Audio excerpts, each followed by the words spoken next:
রহমান রহিম আল্লাহ তাআলার নামে। আলিফ লাম মিম। মহান আল্লাহ তাআলা, তিনি ছাড়া অন্য কোনো মাবুদ নেই। তিনি চিরঞ্জীব, তিনি চিরস্থায়ী। তিনি সত্য দিন সহকারে তোমার উপর এই কিতাব নাজিল করেছেন, যা তোমার আগে নাজিল করা যাবতীয় কিতাবের সত্যতা স্বীকার করে, এবং তিনি তাওরাত ও ইনজিল নাজিল করেছেন মানব জাতিকে সঠিক পথ প্রদর্শনের জন্য। ইতিপূর্বে আল্লাহ তাআলা আরো কিতাব নাজিল করেছেন। তিনি হক ও বাতিলের মধ্যে ফয়সালা করার মানদণ্ড হিসেবে কোরআন অবতীর্ণ করেছেন। তা সত্ত্বেও যারা আল্লাহ তাআলার নিদর্শন সমূহকে অস্বীকার করবে, তাদের জন্য রয়েছে কঠোর শাস্তি। আল্লাহ তাআলা অসীম ক্ষমতার মালিক, তিনি চরম প্রতিশোধ গ্রহণকারীও বটে। তাআলার কাছে আকাশমালা ও ভূখণ্ডের কোন তথ্যই গোপন নেই। তিনি তো সেই মহান সত্তা, যিনি মায়ের পেটে থাকতেই তার ইচ্ছা মতো তোমাদের আকৃতি গঠন করেছেন। আসলে আল্লাহ তাআলা ছাড়া দ্বিতীয় কোনো মাবুদ নেই। তিনি প্রচন্ড ক্ষমতাশালী এবং প্রবল প্রজ্ঞাময়। তিনি সেই মহান সত্তা। তিনি তোমার উপর এই কিতাব নাজিল করেছেন। এই কিতাবে দু ধরনের আয়াত রয়েছে। এর কিছু হচ্ছে সুস্পষ্ট ব্যর্থহীন আয়াত, সেগুলি হচ্ছে কিতাবের মৌলিক অংশ। এছাড়া বাকি আয়াতগুলো হচ্ছে রূপক বর্ণনায় বর্ণিত মানুষের মাঝে যাদের অন্তরে বক্রতা রয়েছে। তারা এগুলোকে কেন্দ্র করেই নানা ধরনের ফিতনা ফাসাদ সৃষ্টি করা এবং আল্লাহর কিতাবের অপব্যাখ্যা করার উদ্দেশ্যে এসব রূপক আয়াত থেকে কিছু অংশের অনুসরণ করে। মূলত এসব রূপক বিষয়ের ব্যাখ্যা আল্লাহ তাআলা ছাড়া আর কেউ জানে না। এ কারণেই যাদের মধ্যে জ্ঞানের গভীরতা আছে সেসব ব্যক্তি বলে, আমরা এর সবটুকুর উপর ঈমান এনেছি। এগুলো সবই তো আমাদের মালিকের পক্ষ থেকে আমাদের দেয়া হয়েছে। সত্য কথা হচ্ছে, আল্লাহর হেদায়েতে প্রজ্ঞা সম্পন্ন লোকেরাই কেবল শিক্ষা গ্রহণ করে থাকে। তা আরো বলে, হে আমাদের মালিক, একবার যখন তুমি আমাদের সঠিক পথের দিশা দিয়েছ, তখন আর তুমি আমাদের মনকে বাঁকা করে দিও না। একান্ত তোমার কাছ থেকে আমাদের প্রতি দয়া করো, কেননা যাবতীয় দয়ার মালিক তো তুমি। হে আমাদের মালিক, তুমি অবশ্যই সমগ্র মানব জাতিকে তোমার সামনে হিসাব নিকাশের জন্য একদিন একত্রিত করবে। এতে কোন রকম সন্দেহ নাই। নিঃসন্দেহে আল্লাহ তাআলা কখনোই ওয়াদা ভঙ্গ করেন না। যারা আল্লাহ তাআলা ও তাঁর বিধান অস্বীকার করেছে, তাদের ধন সম্পদ ও সন্তান সন্ততি আল্লাহর আযাব থেকে তাদের বাঁচানোর ব্যাপারে কোনই উপকারে আসবে না। পরিণামে তারাই হবে জাহান্নামের ইন্ধন। তাদের পরিণতি হবে ফিরআউন ও তাদের পূর্ববর্তী নাফরমান জাতিসমূহের মতো। তারা আমার আয়াতসমূহ মিথ্যা প্রতিপন্ন করেছিল। অতএব তাদের অপরাধের কারণে আল্লাহ তাআলা তাদের শক্ত করে পাকড়াও করলেন। বস্তুত শাস্তি প্রয়োগে আল্লাহ তাআলা অত্যন্ত কঠোর। হে নবী, যারা আল্লাহকে অস্বীকার করে সেসব বিদ্রোহী কাফেরদের তুমি বলে দাও, অচিরেই তোমরা এই দুনিয়ায় লাঞ্ছিত পরাজিত হবে এবং পরকালে তোমাদের জাহান্নামের আগুনের কাছে জড়ো করা হবে। আর জাহান্নাম তা তো হচ্ছে অত্যন্ত নিকৃষ্ট অবস্থান। দল দুটোর মধ্যে তোমাদের জন্য শিক্ষণীয় কিছু নিদর্শন মজুদ ছিল। যারা বদরের সম্মুখ সমরে একে অপরের সামনাসামনি হয়েছিল, এদের মধ্যে এক বাহিনী লড়ছিল আল্লাহর দ্বীনের পথে, আর অপর বাহিনীটি ছিল অবিশ্বাসী কাফেরদের। এই সম্মুখ সমর তারা চর্মচক্ষু দিয়ে তাদের প্রতিপক্ষকে তাদের দ্বিগুণ দেখতে পাচ্ছিল। তারপরেও আল্লাহ তাআলা যাকে চান তাকে সাহায্য ও বিজয় দান করেন।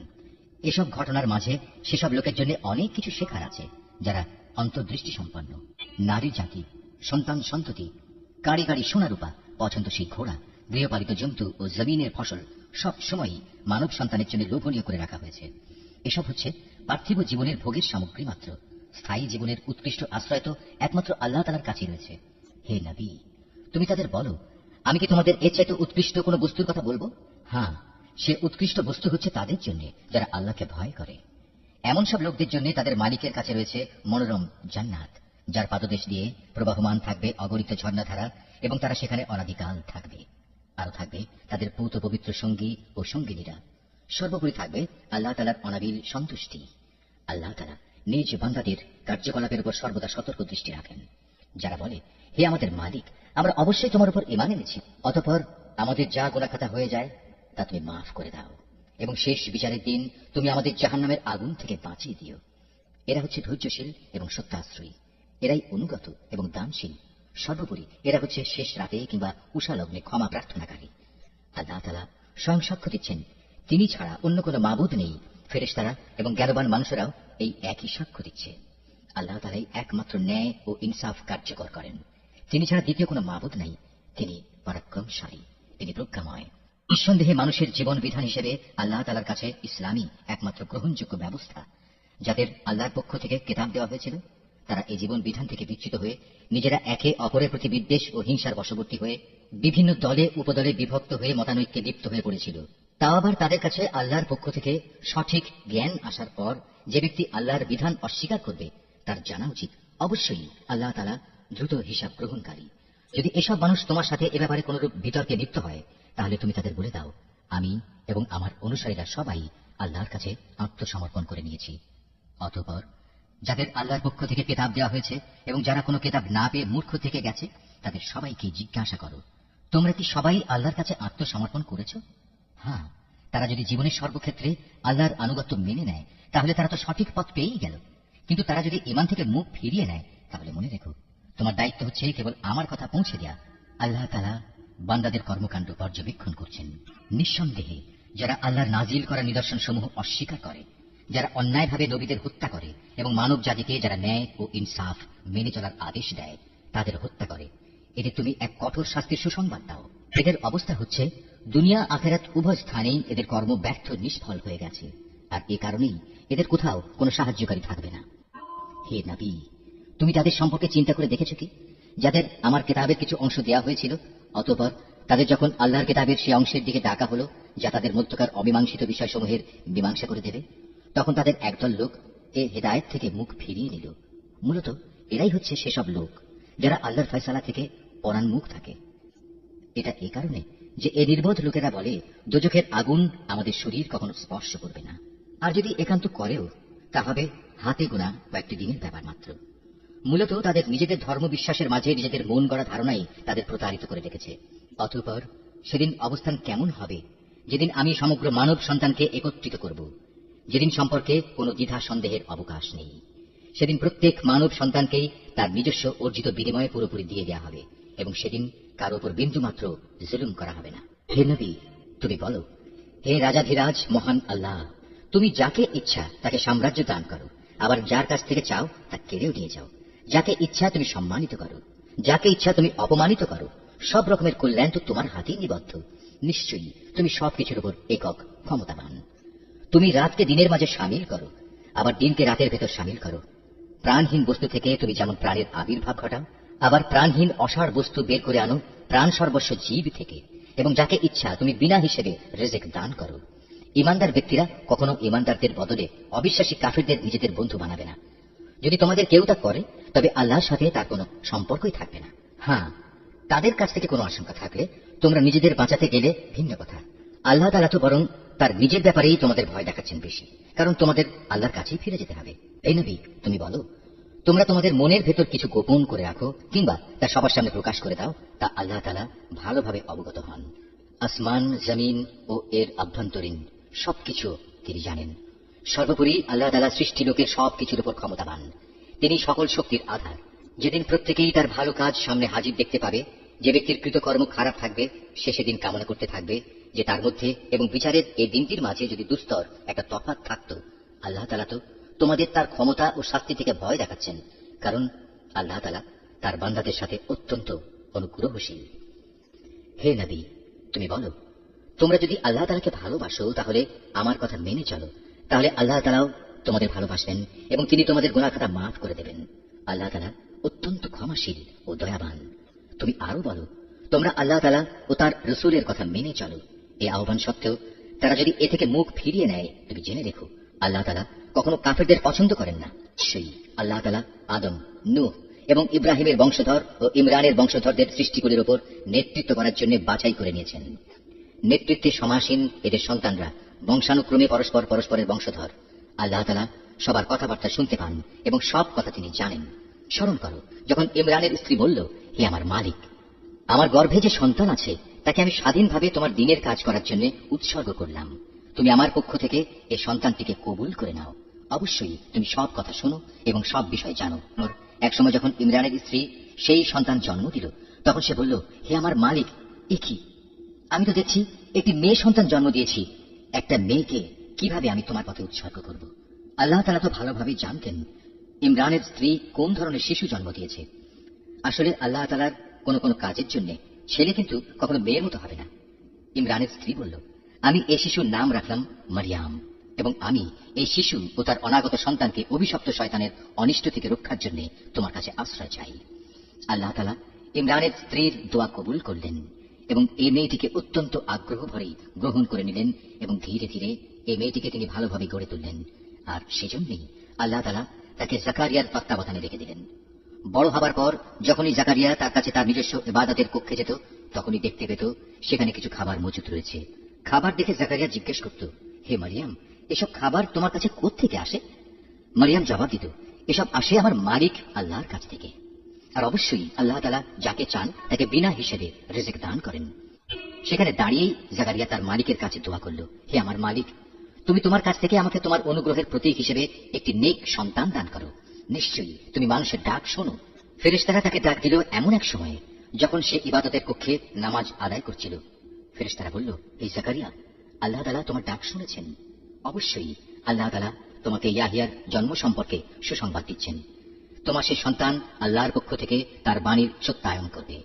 সে হবে সমাজের নেতা, সে হবে সচ্চরিত্রবান, সে হবে নবী, সর্বোপরি সে হবে সৎ কর্মশীল ব্যক্তিদের একজন। এই কথা শুনে জাকারিয়া বলল, হে আমার মালিক, আমার ঘরে ছেলে হবে কিভাবে? একে তো আমি নিজে বার্ধক্যে উপনীত হয়ে গেছি, তদুপরি আমার স্ত্রীও বন্ধা, সন্তান ধারণে সম্পূর্ণ অক্ষম। আল্লাহ তাআলা বললেন, হ্যাঁ, এভাবেই হয়। আল্লাহ তাআলা যা চান তাই তিনি করেন। জাকারিয়া নিবেদন করল, হে মালিক, তুমি আমার জন্য এর কিছু পূর্ব লক্ষণ ঠিক করে দাও। আল্লাহ তাআলা বললেন, হ্যাঁ, তোমার সে লক্ষণ হবে এই যে তুমি 3 দিন 3 রাত পর্যন্ত মানুষের সাথে ইশারা ইঙ্গিত ছাড়া কথাবার্তা বলবে না। এই অবস্থায় তুমি তোমার মালিককে বেশি বেশি স্মরণ করবে এবং সকাল সন্ধ্যায় তার পবিত্র নামসমূহের তাসবিহ পাঠ করতে থাকবে। অতঃপর মারিয়াম ভয়প্রাপ্ত হল। আল্লাহর ফেরেশতারা যখন বলল, হে মারিয়াম, আল্লাহ তাআলা নিঃসন্দেহে তোমাকে একটি বিশেষ কাজের জন্য বাছাই করেছেন এবং এজন্য তোমাকে তিনি পবিত্র করেছেন এবং বিশ্বের নারীকুলের উপর তিনি তোমাকে সম্মানিত করেছেন। হে মারিয়াম, এর যোগ্য হওয়ার জন্য তুমি সর্বদা তোমার মালিকের অনুগত হও, তার কাছে আনুগত্যের মাথা নত করো, রুকুকারীদের সাথে তুমিও আল্লাহর সামনে রুকু করো। হে নবী, এ সবই ছিল তোমার জন্য অদৃশ্য রূপের সংবাদ। আমি এগুলো তোমাকে ওহির মাধ্যমে জানিয়েছি, নতুবা তুমি তো সেখানে তাদের পাশে হাজির ছিলে না। বিশেষ করে যখন ইবাদতখানার পুরোহিতরা মারিয়ামের পৃষ্ঠপোষক কে হবে এটা নির্বাচনের জন্য ভাগ্যরেখায় কলম নিক্ষেপ করেছিল, আর তুমি তাদের ওখানে উপস্থিত ছিলে না যখন তারা বিতর্ক করছিল। অতঃপর ফেরেশতারা বলল, হে মারিয়াম, অবশ্যই আল্লাহ তাআলা তোমাকে একটি পুত্র সন্তানের জন্ম সংক্রান্ত নিজস্ব এক বাণীর সুসংবাদ দিচ্ছেন। তার নাম হবে মসীহ। সে পরিচিত হবে মারিয়ামের পুত্র ঈসা হিসাবে। দুনিয়া আখিরাতের উভয় স্থানেই সে সম্মানিত হবে। সে হবে আল্লাহর সান্নিধ্যপ্রাপ্ত ব্যক্তিদের অন্যতম। সে দোলনায় থাকা অবস্থায় যেমন মানুষের সাথে কথা বলতে পারবে, পরিণত বয়সেও তেমনি ভাবে তাদের সাথে কথা বলবে। বস্তুত সে হবে নেককার মানুষদের একজন। মারিয়াম বলল, হে আমার মালিক, আমার গর্ভে সন্তান আসবে কোত্থেকে? আমাকে তো কখনো কোনো মানুষ সন্তান স্পর্শ পর্যন্ত করেনি। আল্লাহ তাআলা বললেন, এভাবেই আল্লাহ তাআলা যাকে চান তাকে চিরাচরিত নিয়ম ছাড়াই পয়দা করেন। তিনি যখন কোনো কাজ করার সিদ্ধান্ত নেন তখন শুধু তাকে বলেন, হয়ে যাও, অতঃপর সাথে সাথে তা সংঘটিত হয়ে যায়। ফেরেশতারা মারিয়ামকে বলল, তোমার সন্তানকে আল্লাহ তাআলা তাঁর কিতাব ও প্রজ্ঞার বিষয়গুলো শেখাবেন, সাথে সাথে তিনি তাকে তাওরাত এবং ইনজিলও শিক্ষা দেবেন। আল্লাহ তাআলা তাকে বনী ইসরাঈলদের কাছে রসুল করে পাঠালেন। অতঃপর সে আল্লাহ রসুল হয়ে তাদের কাছে এসে বলল, আমি নিঃসন্দেহে তোমাদের মালিকের কাছ থেকে নবুয়তের কিছু নিদর্শন নিয়ে এসেছি। সেই নিদর্শনগুলো হচ্ছে, আমি তোমাদের জন্য মাটি দ্বারা পাখির মতো করে একটি আকৃতি গঠন করব এবং পরে তাতে ফু দেব। অতঃপর তোমরা দেখবে এই আকৃতিটি আল্লাহর ইচ্ছায় জীবন্ত পাখি হয়ে যাবে, আর জন্মান্ধ এবং কুষ্ঠ রোগীকেও সুস্থ করে দেব। আল্লাহর ইচ্ছায় এভাবে আমি মৃতকেও জীবিত করে দেব। আমি তোমাদের আরো বলে দেব, তোমরা নিজের ঘরে কি কি জিনিস খাও, আবার কি জিনিস না খেয়ে জমা করে রাখো। মূলত তোমরা যদি আল্লাহর উপর ঈমান আনো, তাহলে নিঃসন্দেহে এতে তোমাদের জন্য নিদর্শন রয়েছে। মসীহ ঈসা ইবনে মারিয়াম আরো বলবে, তাওরাতের যে বাণী আমার কাছে রয়েছে আমি তার সত্যায়নকারী। তাছাড়া তোমাদের উপর হারাম করে রাখা হয়েছে এমন কতিপয় জিনিসও আমি তোমাদের জন্য হালাল করে দেব, এবং আমি তোমাদের মালিকের পক্ষ থেকে এই নিদর্শন নিয়েই এসেছি। অতএব তোমরা আল্লাহকে ভয় করো এবং আমার আনুগত্য করো। নিশ্চয়ই আল্লাহ তাআলা আমার মালিক, তোমাদের মালিক। অতএব তোমরা তাঁরই ইবাদত করো, আর এটাই হচ্ছে একমাত্র সঠিক ও সোজা পথ। অতঃপর ঈসা যখন তাদের থেকে কুফরি আঁচ করতে পারল, তখন সে সাথীদের ডেকে বলল, কে আছো তোমরা? আল্লাহ তাআলার পথের দিকে চলার সময় আমার সাহায্যকারী হবে। হাওয়ারীরা বলল, হ্যাঁ, আমরাই হব আল্লাহর সাহায্যকারী। আমরা আল্লাহর উপর ঈমান এনেছি। হে ঈসা, তুমি সাক্ষী থাকো, আমরা সবাই এক একজন অনুগত বান্দা। হাওয়ারীরা বলল, হে আল্লাহ, তুমি যা কিছু নাজিল করেছ আমরা তার উপর ঈমান এনেছি এবং আমরা রাসূলের কথাও মেনে নিয়েছি। সুতরাং তুমি সত্যের পক্ষে সাক্ষ্যদাতাদের সাথে আমাদের নাম লিখে দাও।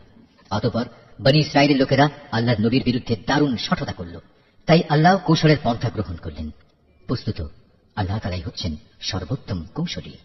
যখন আল্লাহ তাআলা বললেন, হে ঈসা, আমি তোমার এই দুনিয়ার জীবন কাটানোর কাল শেষ করতে যাচ্ছি এবং বর্তমান পরিস্থিতিতে আমি তোমাকে আমার কাছে তুলে আনব। যারা তোমাকে মেনে নিতে অস্বীকার করছে তাদের যাবতীয় পাপ থেকেও আমি তোমাকে পবিত্র করে নেব, আর যারা তোমাকে অনুসরণ করছে তাদের আমি কিয়ামত পর্যন্ত এই অস্বীকারীদের উপর বিজয়ী করে রাখব। অতঃপর তোমাদের সবাইকে আমার কাছেই ফিরে আসতে হবে। সেদিন ঈসা সম্পর্কিত যেসব বিষয়ে তোমরা মতবিরোধে লিপ্ত ছিলে তার সবকটি বিষয়ই আমি তোমাদের মাঝে মীমাংসা করে দেব। যারা আমার বিধান অস্বীকার করেছে আমি তাদের এই দুনিয়ায় অপমান ও আখিরাতে আগুনে দগ্ধ হওয়ার কঠোরতর শাস্তি দেব। এ থেকে বাঁচানোর মতো সেদিন তাদের কোনো সাহায্যকারী থাকবে না। অপরদিকে যারা আল্লাহর উপর ঈমান এনেছে এবং ভালো কাজ করেছে, অতঃপর আল্লাহ তাদের সবাইকে তাদের পাওনা পুরোপুরি আদায় করে দেবেন। আল্লাহ তাআলা জালেমদের কখনো ভালোবাসেন না। এই কিতাব যা আমি তোমাকে পড়ে শোনাচ্ছি তা হচ্ছে আল্লাহর নিদর্শন ও জ্ঞানপূর্ণ উপদেশ বিশেষ। সত্য কথা হচ্ছে, আল্লাহ তাআলার কাছে ঈসার উদাহরণ হচ্ছে প্রথম মানুষ আদমের মতো। তাকেও আল্লাহ তাআলা মাতা পিতা ছাড়া সরাসরি মাটি থেকে পয়দা করেছেন। তারপর তাকে বললেন, এবার তুমি মানুষে পরিণত হয়ে যাও। সাথে সাথে তা মানুষ হয়ে গেল। এ হচ্ছে তোমার মালিক আল্লাহর পক্ষ থেকে আসা সত্য প্রতিবেদন। অতঃপর তোমরা কখনো সেসব দলে সামিল হয়েও না যারা ঈসার ব্যাপারে নানা রকম সন্দেহ পোষণ করে। এ বিষয়ে আল্লাহর কাছ থেকে সঠিক জ্ঞান আসার পরেও যদি কেউ তোমার সাথে খামোখা ঝগড়া বিবাদ ও তর্ক করতে চায়, তাহলে তুমি তাদের বলে দাও, এসো আমরা সবাই এ ব্যাপারে একমত হই। আমরা আমাদের ছেলেদের ডাকবো এবং তোমাদের ছেলেদেরও ডাকবো। একইভাবে আমরা ডাকবো আমাদের নারীদের এবং তোমাদের নারীদেরও। সাথে সাথে আমরা আমাদের নিজেদের এবং তোমাদেরও একসাথে জড়ো হওয়ার জন্য ডাক দেব। অতঃপর সবাই এক জায়গায় জড়ো হলে আমরা বিনীতভাবে আবেদন করব, আমাদের মধ্যে যে মিথ্যাবাদী তার উপর আল্লাহর অভিশাপ বর্ষিত হোক। এ হচ্ছে সঠিক ও নির্ভুল ঘটনা। আল্লাহ তাআলা ছাড়া দ্বিতীয় কোনো মাবুদ নাই। নিঃসন্দেহে আল্লাহ তাআলা পরম শক্তিশালী ও প্রজ্ঞাময়। তারপর তারা যদি এ চ্যালেঞ্জ থেকে মুখ ফিরিয়ে নেয়, তাহলে তারা যেন জেনে রাখে আল্লাহ তাআলা কলহ সৃষ্টিকারীদের ভালো করে জানেন।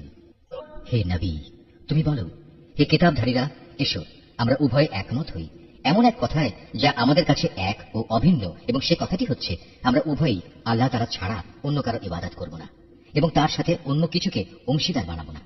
সর্বোপরি এক আল্লাহ তাআলা ছাড়া আমরা আমাদের মাঝেও একে অপরকে প্রভু বলে মেনে নেব না। অতঃপর তারা যদি এ থেকে মুখ ফিরিয়ে নেয়, তাহলে তাদের তুমি বলে দাও, তোমরা সাক্ষী থেকো, আমরা আল্লাহর সামনে আনুগত্যের মাথা নত করে দিয়েছি। তুমি আরো বলো, হে কিতাবধারীরা, তোমরা ইব্রাহিম সম্পর্কে আমাদের সাথে অযথা কেন তর্ক করো, অথচ তোমরা জানো তাওরাত ও ইনজিল তার অনেক পরে নাজিল করা হয়েছে।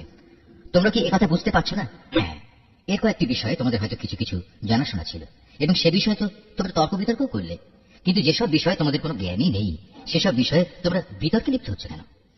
আল্লাহ তাআলা তো সবকিছু জানেন, তোমরা কিছুই জানো না। ঘটনা হচ্ছে, ইব্রাহিম না ছিল ইহুদি না ছিল খ্রিস্টান, বরং সে ছিল একজন একনিষ্ঠ মুসলিম। সে কখনো মুশরিকদের দলভুক্ত ছিল না। মানুষদের ভেতর ইব্রাহিমের সাথে ঘনিষ্ঠতম সম্পর্কের বেশি অধিকার তো আছে সেসব লোকের যারা তার অনুসরণ করেছে। এই নবী ও তার উপর ঈমান আনয়নকারী হচ্ছে ইব্রাহিমের ঘনিষ্ঠতম ব্যক্তি। মূলত আল্লাহ তাআলা একমাত্র তাদেরই সাহায্যকারী পৃষ্ঠপোষক যারা তার উপর ঈমান আনে। এই কিতাবধারীদের একটি দল বিভ্রান্তি সৃষ্টি করে তোমাদের কোনো না কোনোভাবে পথভ্রষ্ট করে দিতে চায়, যদিও তাদের এই বোধটুকু নেই যে তাদের এসব কর্মপন্থা তাদের নিজেদের ছাড়া অন্য কোনো ব্যক্তিকেই পথভ্রষ্ট করতে পারবে না। হে কিতাবধারীরা, তোমরা জেনে বুঝে কেন আল্লাহর আয়াত ও তার বিধান অস্বীকার করছো, অথচ এই ঘটনাসমূহের সত্যতার সাক্ষ্য তো তোমরা নিজেরাই বহন করছো। হে কিতাবধারীরা, কেন তোমরা হককে বাতিলের সাথে মিশিয়ে দিচ্ছ? এতে করে তোমরা তো সত্যকেই গোপন করে দিচ্ছ, অথচ এটা যে সত্যের একান্ত পরিপন্থী তা তোমরা ভালো করেই জানো। আহলে কিতাবদের মধ্যে থেকে একদল নির্বোধ তাদের নিজেদের লোকদের বলে, মুসলমানদের উপর যা কিছু অবতীর্ণ হয়েছে তোমরা সকালবেলায় তার উপর ঈমান আনো এবং বিকেলবেলায় গিয়ে তা অস্বীকার করো। এর ফলে তারা সম্ভবত ঈমান থেকে ফিরে আসবে। যারা তোমাদের জীবন বিধানের অনুসরণ করে এমন সব লোকজন ছাড়া অন্য কারো কথাই তোমরা মেনে নিও না। হে নবী, তুমি বলে দাও, একমাত্র হেদায়েত হচ্ছে আল্লাহর হেদায়েত। তোমরা একথা মনে করো না যে তোমাদের যে ধরনের ব্যবস্থা দেওয়া হয়েছে তেমন ধরনের কিছু অন্য কাউকেও দেওয়া হবে এবং সেই সূত্র ধরে অন্য লোকেরা তোমাদের মালিকের দরবারে তোমাদের বিরুদ্ধে কোন রকম যুক্তিতর্ক খাড়া করবে। হে নবী, তুমি তাদের বলে দাও, হেদায়েতের এ অনুগ্রহ তো আল্লাহর হাতেই। তিনি যাকে ইচ্ছা তাকেই তা দান করেন। আল্লাহ তাআলা বিশাল প্রজ্ঞা সম্পন্ন, দয়া দিয়ে তিনি যাকে ইচ্ছা তাকে হেদায়েতের জন্য খাস করে নেন। বস্তুত আল্লাহ তাআলা হচ্ছেন অসীম দয়া ও অনুগ্রহের মালিক। আহলে কিতাবদের মধ্যে এমন লোকও আছে, তুমি যদি তাদের কাছে ধন সম্পদের এক স্তূপ আমানত রাখো, তারা চাওয়া মাত্রই তা তোমাকে ফেরত দেবে। আবার এদের মধ্যে এমন কিছু লোকও আছে যাদের কাছে যদি একটি দিনারও তুমি রাখো, তারা তা তোমাকে ফিরিয়ে দেবে না। হ্যাঁ, যদি এজন্যে তোমরা তাদের উপর চেপে বসতে পারো তাহলে সেটা ভিন্ন। এটা এই কারণে যে এরা বলে এই ইহুদি অশিক্ষিত লোকদের ব্যাপারে আমাদের উপর কোনো বাধ্যবাধকতা নেই। এভাবেই এরা বুঝে শুনে আল্লাহর উপর মিথ্যা কথা বলে। অবশ্য যে ব্যক্তি আল্লাহর সাথে সম্পাদিত প্রতিশ্রুতি রক্ষা করে চলে, অতঃপর সে ব্যাপারে সাবধানতা অবলম্বন করে, তাদের জন্য সুখবর হচ্ছে আল্লাহ তাআলা সাবধানী লোকদের খুব ভালোবাসেন।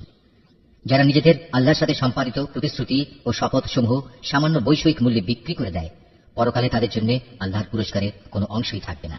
সেদিন এদের সাথে আল্লাহ তাআলা কোনো কথাবার্তা বলবেন না। এমনকি সেদিন আল্লাহ তাআলা তাদের দিকে তাকিয়েও দেখবেন না এবং আল্লাহ তাআলা তাদের পাক পবিত্রও করবেন না। সত্যি এদের জন্য রয়েছে কঠোর পীড়াদায়ক আযাব।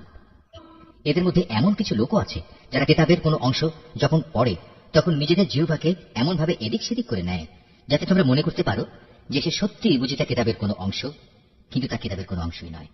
তারা আরো বলে এটা আল্লাহর কাছ থেকেই এসেছে, কিন্তু আসলে তা আল্লাহর কাছ থেকে আসা কিছু নয়।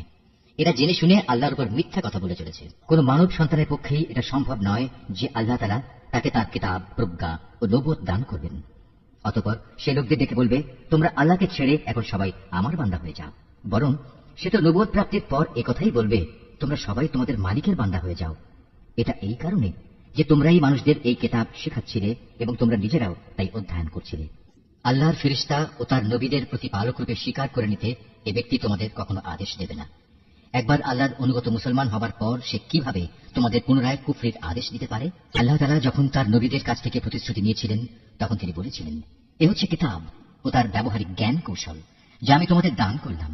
অতঃপর তোমাদের কাছে যখন আমার কোন রসূল আসবে যে তোমাদের কাছে রক্ষিত আগের কিতাবের সত্যায়ন করবে, তখন তোমরা অবশ্যই তার আনিত বিধানের উপর ঈমান আনবে এবং তাকে সাহায্য করবে।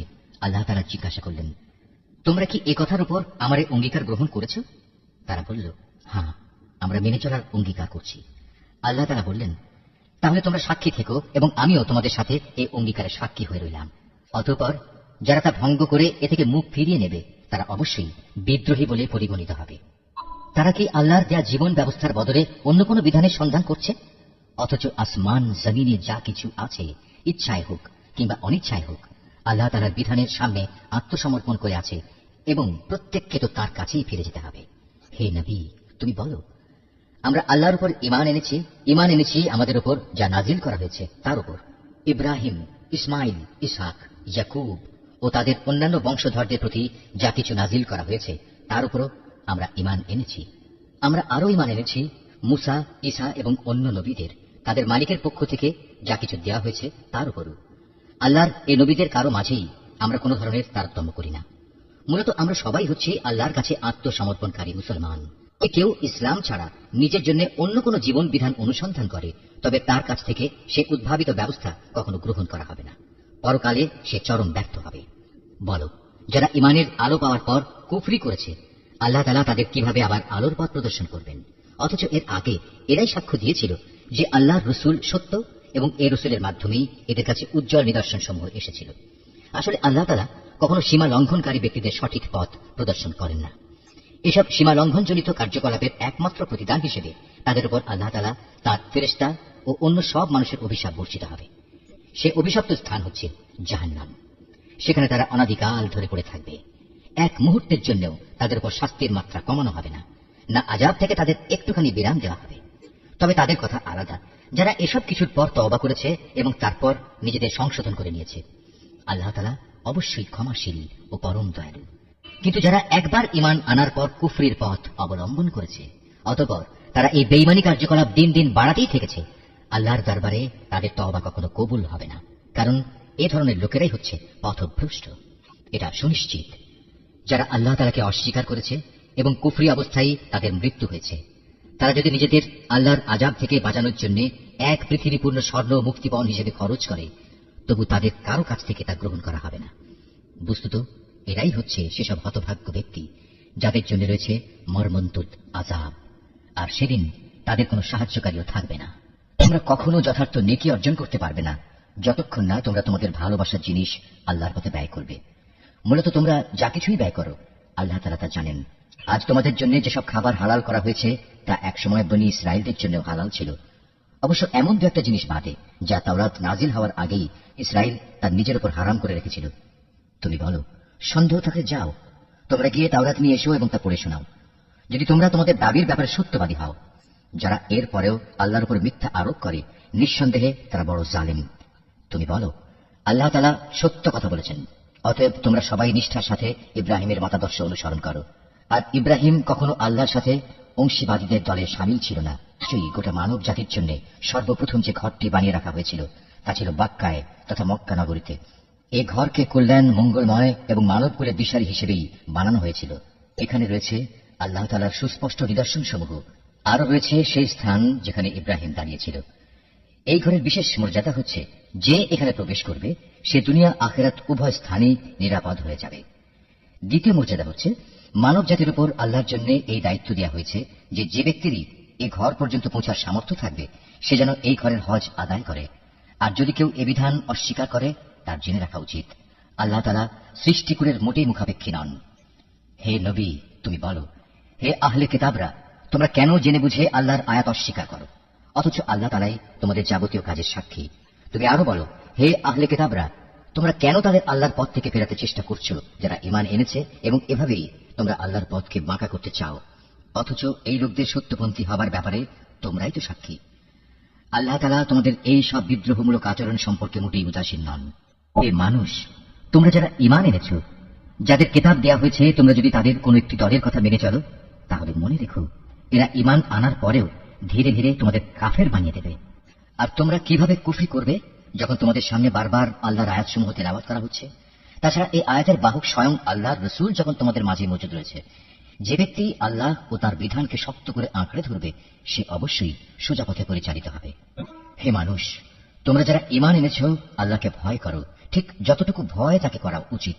আল্লাহর কাছে সম্পূর্ণ আত্মসমর্পণকারী না হয়ে তোমরা কখনো মৃত্যুবরণ করো না। তোমরা সবাই মিলে আল্লাহর রশিকে শক্ত করে আঁকড়ে ধরো এবং কখনো পরস্পর বিচ্ছিন্ন হও না। তোমরা তোমাদের উপর আল্লাহর সেই নিয়ামতের কথা স্মরণ করো যখন তোমরা একে অপরের দুশমন ছিলে। অতঃপর আল্লাহ তাআলা তার দ্বীনের বন্ধন দিয়ে তোমাদের একের জন্য অপরের মনে ভালোবাসার সঞ্চার করে দিলেন। অতঃপর যুগ যুগান্তরের শত্রুতা ভুলে তোমরা আল্লাহর অনুগ্রহে একে অপরের ভাই হয়ে গেলে, অথচ তোমরা ছিলে হানাহানির অগ্নিকুণ্ডের প্রান্ত সীমায়। অতঃপর সেখান থেকে আল্লাহ তাআলা তার রহমত দিয়ে তোমাদের উদ্ধার করলেন। আল্লাহ তাআলা এভাবেই তার নিদর্শন সমূহ তোমাদের কাছে স্পষ্ট করে বর্ণনা করেন, যাতে করে তোমরা সঠিক পথের সন্ধান পেতে পারো। তোমাদের মধ্য থেকে এমন একটি দল থাকা উচিত যারা মানুষকে কল্যাণের দিকে ডাকবে, সত্য ও ন্যায়ের আদেশ দেবে, আর অসত্য ও অন্যায় কাজ থেকে তাদের বিরত রাখবে। অতঃপর যারা এই দলে শামিল হবে, সত্যিকার অর্থে তারাই সাফল্যমণ্ডিত হবে।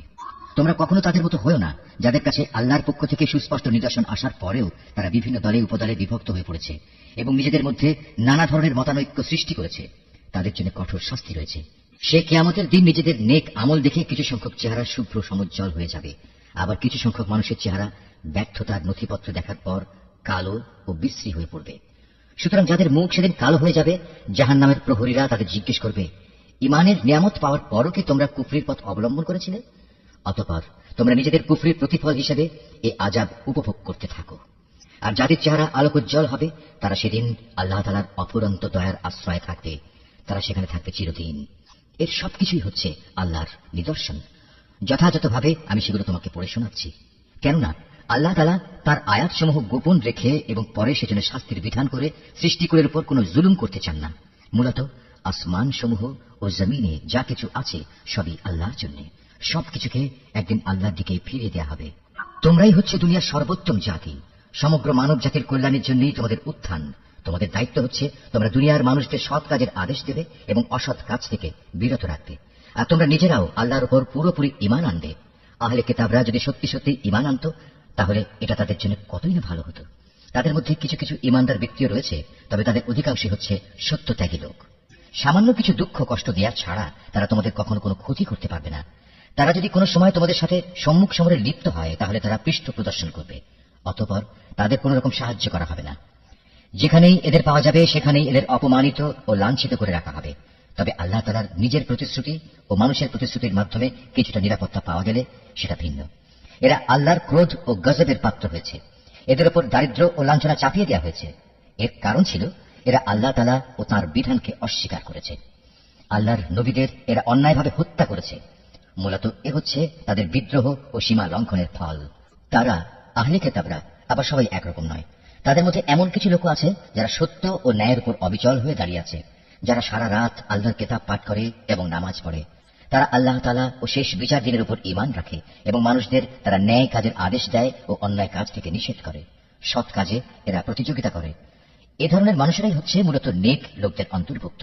তারা যা কিছু ভালো কাজ করবে প্রতিদান দেওয়ার সময় তা কখনো অস্বীকার করা হবে না, কারণ আল্লাহ তাআলা পরেশগার লোকদের ভালো করেই জানেন। একথা সুনিশ্চিত, যারা আল্লাহ তাআলাকে অস্বীকার করে তাদের ধন সম্পদ সন্তান সন্ততি আল্লাহ তাআলার মোকাবেলায় তাদের কোনোই উপকারে আসবে না, বরং তারা হবে নিশ্চিত জাহান্নামের অধিবাসী। সেখানে অনন্তকাল তারা পড়ে থাকবে।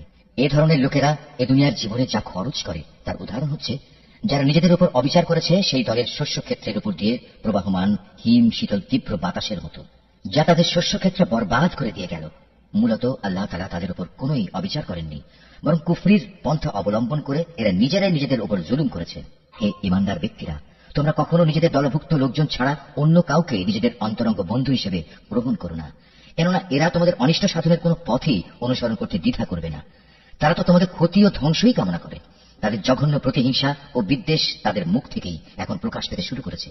অবশ্য তাদের অন্তরে লুকানো হিংসা ও বিদ্বেষ বাইরের অবস্থার চাইতে মারাত্মক। আমি সব ধরনের নিদর্শনই তোমাদের সামনে খোলাখুলি বলে দিচ্ছি। তোমাদের যদি সত্যি জ্ঞান বুদ্ধি থাকে তাহলে তোমরা এই সম্পর্কে সতর্ক হতে পারবে। এরা হচ্ছে সেসব মানুষ যাদের তোমরা ভালোবাসো, কিন্তু তারা তোমাদের মোটেই ভালোবাসে না। তোমরা তো তোমাদের আগে আমার নাজেল করা সব কয়টি কিতাবের উপরও ঈমান আনো, আর তারা তো তোমাদের কিতাবকে বিশ্বাসই করে না। এই মুনাফিক লোকগুলো যখন তোমাদের সাথে সাক্ষাৎ করে তখন বলে, হ্যাঁ আমরা তোমাদের কিতাবকে মানি। আবার যখন এরা একান্তে নিজেদের লোকদের কাছে চলে যায় তখন নিজেদের ক্রোধের বশবর্তী হয়ে এরা তোমাদের সাফল্যের ওপর নিজেদের আঙুল কামড়াতে শুরু করে। তুমি তাদের বলো, যাও নিজেদের ক্রোধের আগুনে নিজেরাই পুড়ে মারো। অবশ্যই আল্লাহ তাআলা এ মুনাফিকদের মনের ভেতর লুকিয়ে থাকা যাবতীয় চক্রান্তমূলক বিষয় সম্পর্কে সম্যক অবগত আছেন।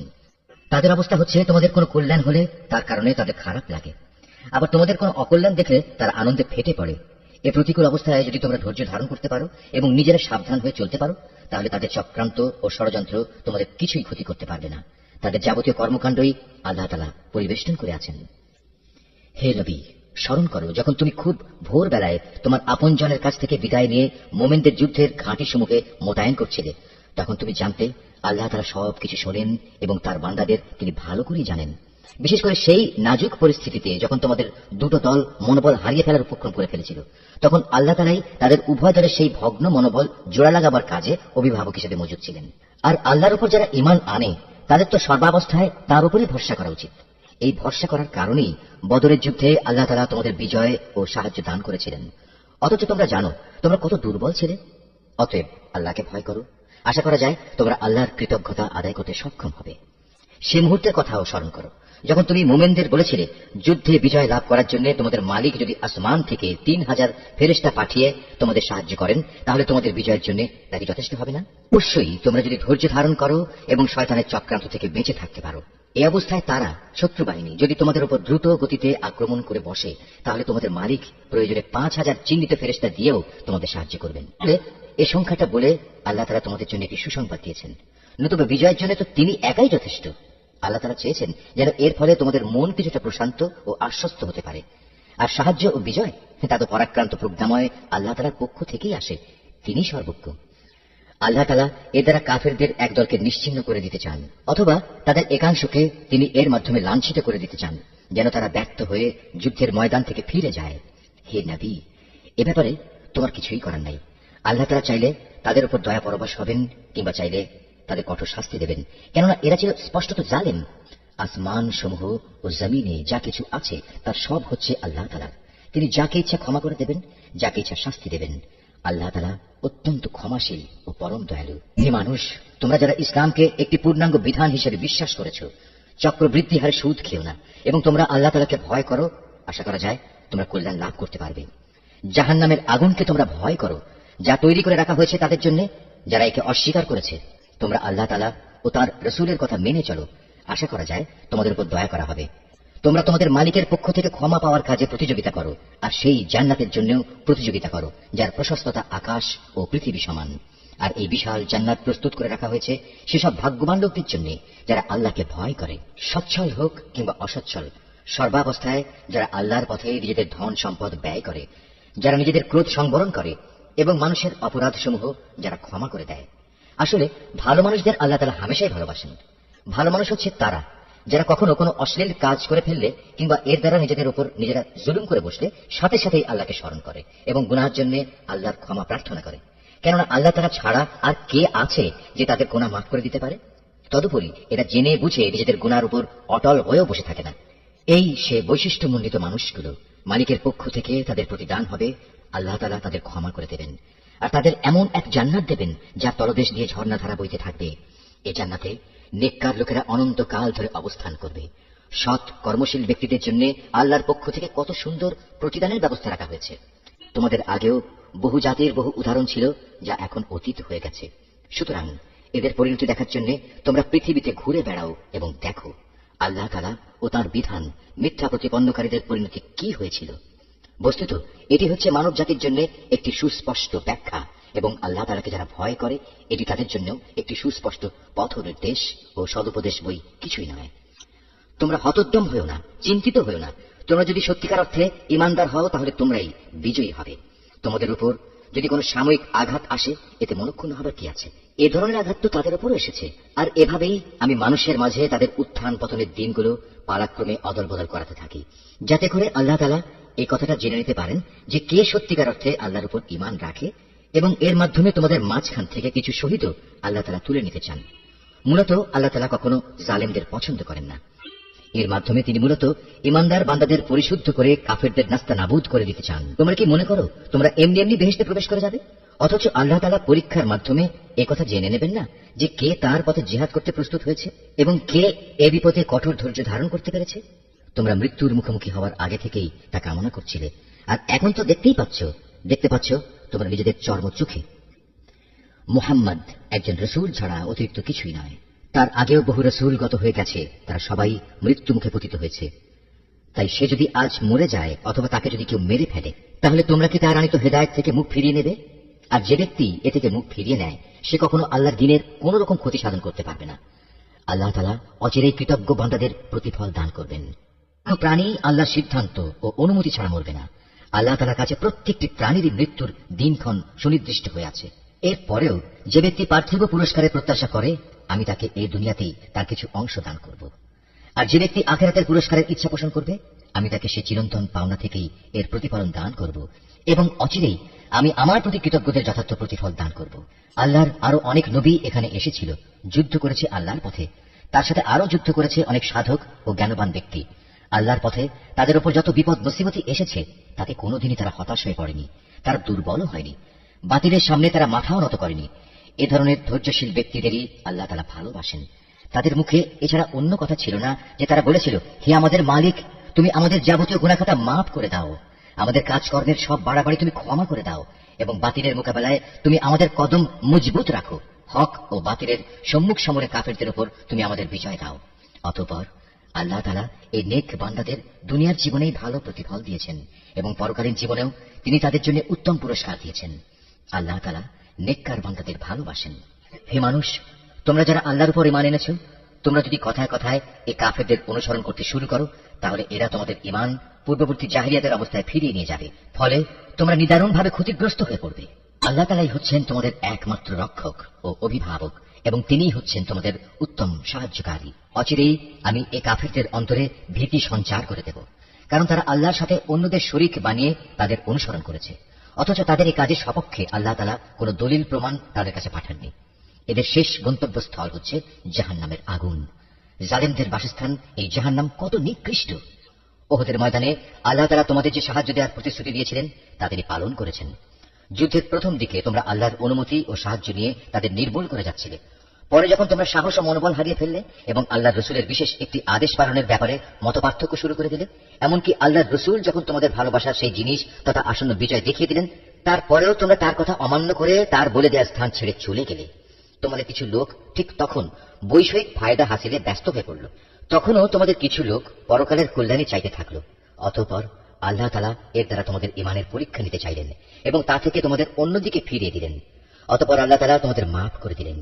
আল্লাহ তাআলা হামেশাই ঈমানদারদের উপর দয়াবান। ওহুদের সম্মুখ সমরে বিপর্যয় দেখে তোমরা যখন ময়দান ছেড়ে পাহাড়ের উপরের দিকে উঠে যাচ্ছিলে এবং তোমরা তোমাদের কোন লোকের প্রতি লক্ষ্য রাখছিলে না, অথচ আল্লাহর রসুল তোমাদের তখনও পেছন থেকে ডাকছিল, কিন্তু তোমরা শুনলে না। তাই আল্লাহ তাআলা তোমাদের দুঃখের পর দুঃখ দিলেন, যেন তোমাদের কাছ থেকে যা হারিয়ে গেছে এবং যা কিছু বিপদ তোমাদের উপর পতিত হয়েছে, এর কোনোটার ব্যাপারে তোমরা উদ্বিগ্ন ও মর্মাহত না হও। আল্লাহ তাআলা তোমাদের সব ধরনের কর্মকাণ্ড সম্পর্কেই ওয়াকিবহাল রয়েছেন। এরপর আল্লাহ তাআলা তোমাদের উপর এমন সন্তোষজনক পরিস্থিতি নাজেল করে দিলেন, এর ফলে তোমাদের একদল লোক তন্দ্রাচ্ছন্ন হয়ে পড়ে, আর একদল লোক যাদের নিজেরাই নিজেদের উদ্বিগ্ন করে রেখেছিল, তারা তাদের জাহেলি যুগের ধারণা অনুযায়ী আল্লাহ তাআলা সম্পর্কে অন্যায় ধারণা করতে থাকে। এক পর্যায়ে তারা এও বলতে শুরু করে, যুদ্ধ পরিচালনার কাজে কি আমাদের কোনো ভূমিকা আছে? হে নবী, তুমি তাদের বলো, এ ব্যাপারে আমারও কোনো ভূমিকা নেই, ক্ষমতা ও কর্তৃত্বের সবটুকু আল্লাহর হাতে। এই দলের লোকেরা তাদের মনের ভিতর সেসব কথাবার্তা গোপন করে রেখেছে, তা তোমার সামনে খোলাখুলি প্রকাশ করে না। তারা বলে, এই কাজে যদি আমাদের কোনো ভূমিকা থাকতো, তাহলে আজ আমরা এখানে নিহত হতাম না। তুমি তাদের বলে দাও, যদি আজ তোমরা সবাই ঘরের ভেতরেও থাকতে, তবু নিহত হওয়া যাদের অবধারিত ছিল, তারা তাদের মরণের বিছানার দিকে বের হয়ে আসত। আর এভাবেই তোমাদের মনের ভেতর লুকিয়ে রাখা বিষয়সমূহের ব্যাপারে আল্লাহ তাআলা তোমাদের পরীক্ষা করেন, এবং এই ঘটনার মাঝ দিয়ে তিনি তোমাদের অন্তরে যা কিছু আছে তাও পরিশুদ্ধ করে দেন। তোমাদের মনের কথা সম্পর্কে আল্লাহ তাআলা সম্যক ওয়াকিবহাল রয়েছেন। একটি বাহিনী যেদিন সম্মুখ সমরে একে অপরের মুখোমুখি হয়েছিল, সেদিন যারা ময়দান থেকে পালিয়ে গিয়েছিল, তাদের একাংশের অর্জিত কাজের জন্য শয়তানি তাদের পদস্খলন ঘটিয়ে দিয়েছিল। অতঃপর তারা অনুতপ্ত হলে আল্লাহ তাআলা তাদের ক্ষমা করে দিলেন। আল্লাহ তাআলা অত্যন্ত ক্ষমাশীল ও পরম ধৈর্যশীল। হে ঈমানদার ব্যক্তিরা, তোমরা কাফেরদের মতো হও না। তাদের অবস্থা ছিল এমন, এই কাফেরদের কোনো ভাই বন্ধু যখন বিদেশ বিভূয়ে মারা যেত কিংবা কোনো যুদ্ধে লিপ্ত হতো, তখন এরা তাদের সম্পর্কে বলতো, এরা যদি বাইরে না গিয়ে আমাদের কাছে থাকতো, তাহলে এরা কিছুতেই মরত না এবং এরা নিহতও হতো না।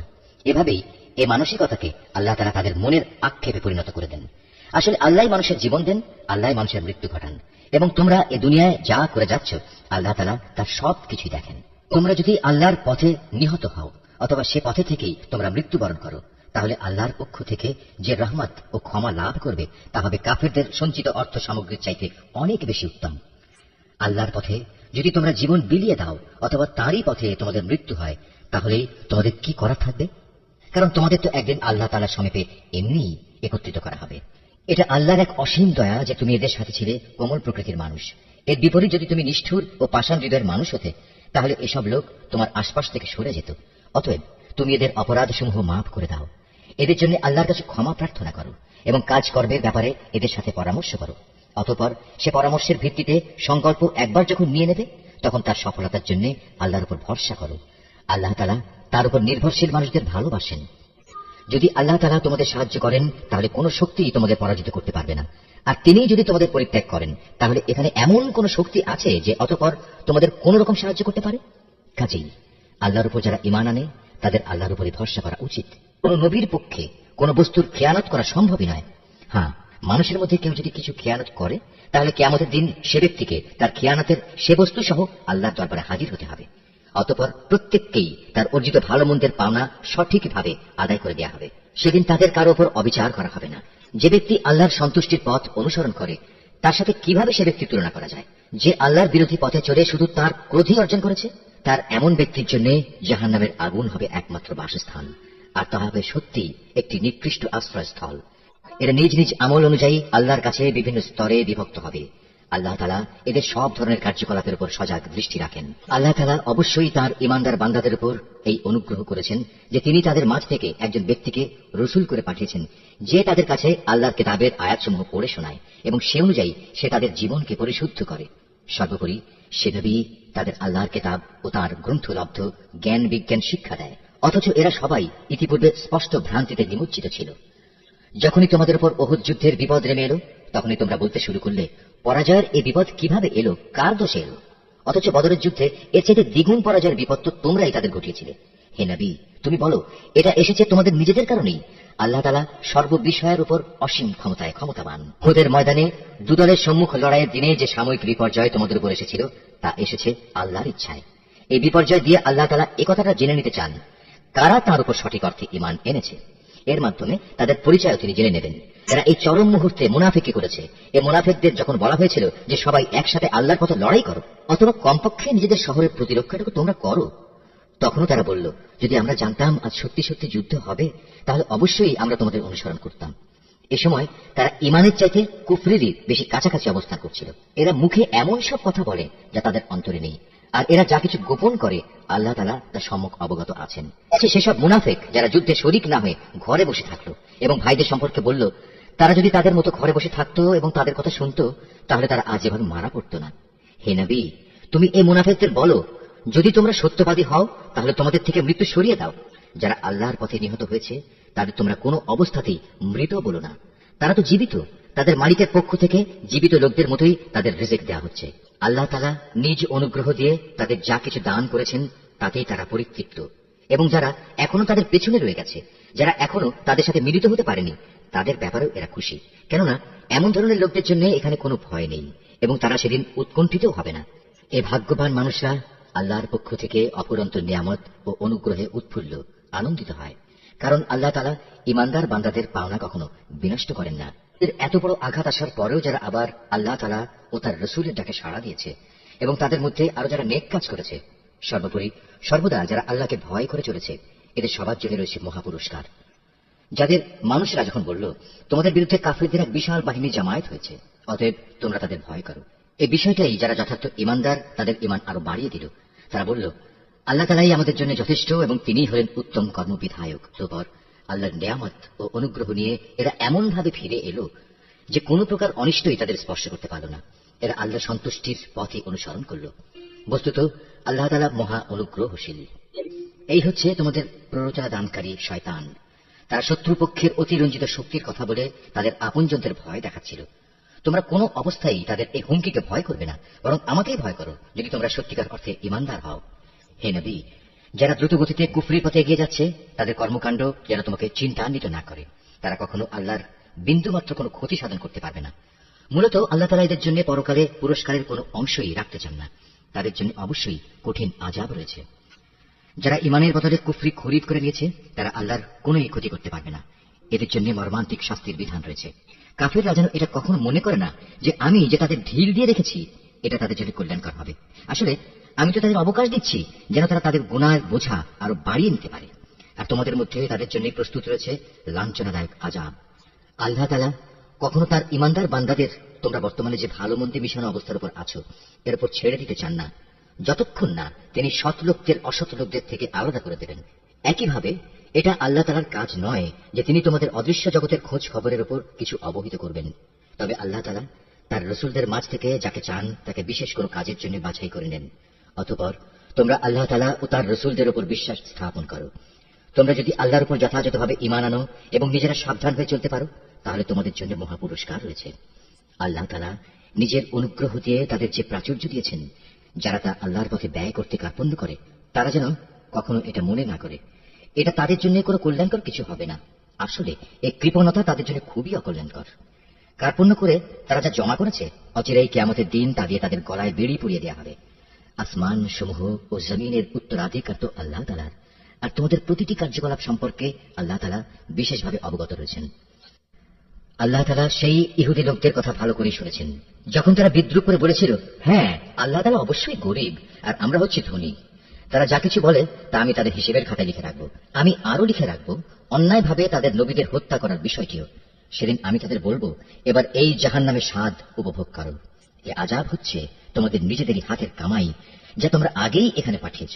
আল্লাহ তাআলা কখনো তার নিজ বান্দাদের প্রতি অবিচারক নন। যারা বলে, স্বয়ং আল্লাহ তাআলাই তো আমাদের আদেশ দিয়েছেন যেন আমরা কোন রাসূলের উপর ঈমান না আনি, যতক্ষণ না সে আমাদের জন্য এমন একটা কোরবানি এনে হাজির করবে যা গায়েব থেকে এক আগুন এসে খেয়ে ফেলবে। হে মুহাম্মদ, তুমি তাদের বলো, হ্যাঁ আমার আগেও তোমাদের কাছে বহু নবী রাসূল এসেছে, তারা সবাই উজ্জ্বল নিদর্শন নিয়েই এসেছিল। তোমরা আজ যে কথা বলছো তার সহই তো তারা এসেছিল। তা সত্ত্বেও তোমরা তাদের হত্যা করলে কেন? আজ যদি তোমরা এতই সত্যবাদী হও, তাহলে কেন এসব আচরণ করলে? হে মুহাম্মদ, এরা যদি তোমাকে অস্বীকার করে তাহলে এ নিয়ে তুমি উদ্বিগ্ন হও না, কারণ তোমার আগেও এমন বহু নবী রাসূল নবুয়তের সুস্পষ্ট দলিল প্রমাণ ও আল্লাহর কাছ থেকে নাজিল করা হেদায়েতের দীপ্তিমান গ্রন্থমালা নিয়ে এসেছিল। তাদেরও এমনি ভাবেই অস্বীকার করা হয়েছিল। প্রত্যেক প্রাণীকেই মরণের স্বাদ ভোগ করতে হবে। অতঃপর তোমাদের জীবনভর কামাইয়ের প্রতিফল কিয়ামতের দিন আদায় করে দেওয়া হবে। যাকে জাহান্নামের আগুন থেকে বাঁচিয়ে দেওয়া হবে এবং জান্নাতে প্রবেশ করানো হবে, সেই হবে সফল ব্যক্তি। মনে রেখো, এই যে পার্থিব জীবন তা বাহ্যিক ছলনার মাল সামানা ছাড়া আর কিছুই নয়। হে ঈমানদার ব্যক্তিরা, নিশ্চয়ই জানমালের ক্ষতি সাধনের মাধ্যমে তোমাদের পরীক্ষা নেওয়া হবে। এই পরীক্ষা দিতে গিয়ে তোমরা অবশ্যই তোমাদের পূর্ববর্তী সম্প্রদায় যাদের কাছে আল্লাহর কিতাব নাজিল হয়েছিল এবং যারা আল্লাহর সাথে অন্যদের শরীক করেছে তাদের উভয়ের কাছ থেকে অনেক কষ্টদায়ক কথাবার্তা শুনবে।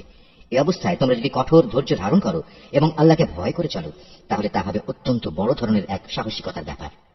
গ্রহণ করো, যখন আল্লাহ তাআলা এই কিতাবধারী ব্যক্তিদের কাছ থেকে প্রতিশ্রুতি গ্রহণ করেছিলেন তিনি তাদের বলেছিলেন তোমরা একে মানুষদের কাছে বর্ণনা করবে এবং একে তোমরা গোপন করবে না, কিন্তু তারা এর প্রতিশ্রুতি নিজেদের পেছনে ফেলে রাখল এবং অত্যন্ত অল্প মূল্যে তা বিক্রি করে দিল।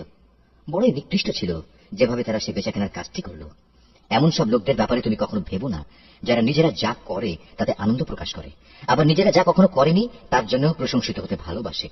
তুমি কখনো ভেবো না যে এরা বুঝি আল্লাহর আযাব থেকে অব্যাহতি পেয়ে গেছে। মূলত এদের জন্য আল্লাহর পক্ষ থেকে যন্ত্রণাদায়ক শাস্তির ব্যবস্থা নির্ধারণ করে রাখা হয়েছে। আসমান সমূহ ও জমিনের সার্বভৌমত্ব এককভাবে আল্লাহর জন্য। আল্লাহ তাআলাই সবকিছুর উপর পূর্ণ ক্ষমতাবান। নিঃসন্দেহে আসমান সমূহ ও জমিনের নিখুঁত সৃষ্টি এবং দিবারাত্রির আবর্তনের মধ্যে জ্ঞানবান লোকদের জন্য প্রচুর নিদর্শন রয়েছে। এই জ্ঞানবান লোক হচ্ছে তারা যারা দাঁড়িয়ে বসে এবং শুয়ে সর্বাবস্থায় আল্লাহ তাআলাকে স্মরণ করে এবং আসমান সমূহ ও জমিনের এই সৃষ্টি নৈপুণ্য সম্পর্কে চিন্তা গবেষণা করে এবং স্বতঃস্ফূর্তভাবে তারা বলে ওঠে, হে আমাদের মালিক, সৃষ্টি জগতের কোনো কিছুই তুমি অযথা বানিয়ে রাখোনি, তোমার সত্তা অনেক পবিত্র, অতএব তুমি আমাদের জাহান্নামের কঠিন আযাব থেকে নিষ্কৃতি দাও। হে আমাদের মালিক, যাকে তুমি জাহান্নামের আগুনে প্রবেশ করাবে অবশ্যই তাকে তুমি অপমানিত করবে, আর সেই অপমানের দিনে জালেমদের জন্য কোন রকম সাহায্যকারী থাকবে না। আমাদের মালিক, আমরা শুনতে পেয়েছি একজন আহ্বানকারী মানুষদের ঈমানের দিকে ডাকছে। সে বলছিল, হে মানুষেরা, তোমরা তোমাদের মালিক আল্লাহর উপর ঈমান আনো। হে মালিক, সেই আহ্বানকারীর কথায় অতঃপর আমরা ঈমান এনেছি। হে আমাদের মালিক, তুমি আমাদের অপরাধসমূহ ক্ষমা করে দাও, হিসাবের খাতা থেকে আমাদের দোষ ত্রুটি ও গুনাহসমূহ মুছে দাও, সর্বশেষে তোমার নেক লোকদের সাথে তুমি আমাদের মৃত্যু দাও। আমাদের মালিক, তুমি তোমার নবী রাসূলদের মাধ্যমে যেসব পুরস্কারের প্রতিশ্রুতি দিয়েছ তা আমাদের পূর্ণ করে দাও এবং কিয়ামতের শেষ বিচারের দিন তুমি আমাদের অপমানিত করো না। নিশ্চয়ই তুমি কখনো ওয়াদার বরখেলাপ করো না। অতএব তাদের মালিক এই বলে তাদের আহ্বানে সাড়া দিলেন যে আমি নরনারী নির্বিশেষে তোমাদের কোনো কাজ কখনো বিনষ্ট করব না, আমি সবার কাজের বিনিময় দেব এবং তোমরা তো একে অপরেরই অংশ। অতএব তোমাদের মাঝে যারা নিজেদের ভিটে মাটি ছেড়ে হিজরত করেছে এবং যারা নিজেদের জন্মভূমি থেকে বিতাড়িত হয়েছে, আমারই পথে যারা নির্যাতিত হয়েছে, সর্বোপরি যারা আমার জন্য লড়াই করেছে এবং আমারই জন্য জীবন দিয়েছে, আমি তাদের গুনাহসমূহ মাফ করে দেব। অবশ্যই আমি এদের এমন জান্নাতে প্রবেশ করাবো যার তলদেশ দিয়ে ঝর্ণাধারা বইতে থাকবে। এ হচ্ছে তাদের জন্য আল্লাহ তাআলার পক্ষ থেকে পুরস্কার, আর আল্লাহ তাআলার কাছে তো রয়েছে উত্তম পুরস্কার। মুহাম্মদ, জনপদ সমূহে যারা আল্লাহ তাআলাকে অস্বীকার করেছে তাদের দাম্ভিক পদচারণা যেন কোনোভাবেই তোমাকে বিভ্রান্ত করতে না পারে, কেননা এসব কিছু হচ্ছে সামান্য কয়দিনের সামগ্রী মাত্র। অতঃপর তাদের সবারই অনন্ত নিবাস হবে জাহান্নাম, আর জাহান্নাম হচ্ছে নিকৃষ্টতম আবাসস্থল। তবে যারা নিজেদের মালিককে ভয় করে চলে তাদের জন্য নির্দিষ্ট হয়ে আছে সুরম্য উদ্যানমালা, যার নিচ দিয়ে প্রবাহিত হবে ঝর্ণাধারা, সেখানে তারা অনাদিকাল থাকবে। এভাবে আল্লাহ তাআলার পক্ষ থেকে তাদের জন্য আতিথেয়তা। আর আল্লাহ তাআলার কাছে যা পুরস্কার সংরক্ষিত আছে তা অবশ্যই নেককার লোকদের জন্য অতি উত্তম জিনিস। ইতিপূর্বে আমি যাদের কাছে কিতাব পাঠিয়েছি সেসব কিতাবধারী লোকদের মাঝে এমন লোক অবশ্যই আছে যারা আল্লাহকে বিশ্বাস করে। তোমাদের এই কিতাবের উপর তারা যেমনি বিশ্বাস করে তেমনি তারা বিশ্বাস করে তাদের উপর প্রেরিত কিতাবের উপরও। এরা আল্লাহর জন্য ভীত সন্ত্রস্ত ও বিনয়ী বান্দা। এরা আল্লাহর আয়াতকে স্বার্থের বিনিময়ে সামান্য মূল্যে বিক্রি করে না। এরাই হচ্ছে সেসব ব্যক্তি যাদের জন্য তাদের মালিকের কাছ থেকে অগাধ পুরস্কার রয়েছে। নিঃসন্দেহে আল্লাহ তাআলা হচ্ছেন দ্রুত হিসাব সম্পন্নকারী। হে মুমিনরা, তোমরা ধৈর্য ধারণ করো, এ কাজে একে অপরের সাথে প্রতিযোগিতা করো, শত্রুর মোকাবেলায় সদা সুদৃঢ় থেকো, একমাত্র আল্লাহকে ভয় করো। এভাবেই আশা করা যায় তোমরা সফল